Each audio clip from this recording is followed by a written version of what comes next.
মাদ্রাজে উদ্যোগ করিতে অনেক সময় নষ্ট হয়। এজন্য জাহাজ সকল অক্টোবরের পূর্বে বহির্গত হইতে পারিল না। তৎকালে উত্তর পূর্বীয় বায়ু আরম্ভ হইয়াছিল। এ প্রযুক্ত জাহাজ সকল 6 সপ্তাহের ন্যূনে কলিকাতায় উপস্থিত হইতে পারিল না। তন্মধ্যে 2খানার আরও অধিক বিলম্ব হইয়াছিল। কলিকাতার উদ্ধারার্থে সমুদায় 900 গোড়া ও 1500 সিপাই প্রেরিত হয়।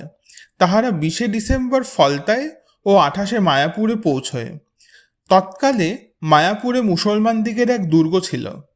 কর্নেল ক্লাইভ শেষোক্ত দিবসে রজনীযোগে স্বীয় সমস্ত সৈন্য তীরে অবতীর্ণ করলেন, কিন্তু পথপ্রদর্শক দিগের দোষে অরুণোদয়ের পূর্বে ওই দুর্গের নিকট পৌঁছিতে পারিলেন না।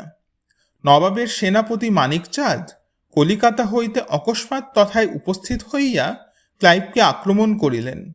ওই সময়ে নবাবের সৈন্যেরা যদি প্রকৃত রূপে কর্ম করিত, তাহা হইলে ইংরেজেরা নিঃসন্দেহে পরাজিত হইতেন।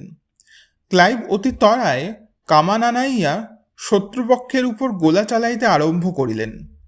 তন্মধ্যে এক গোলা মানিকচাঁদের হাওদার ভিতর দিয়া চলিয়া যাওয়াতে তিনি যৎপরনাস্তি ভীত হইয়া তৎক্ষণাৎ কলিকাতা পলায়ন করিলেন।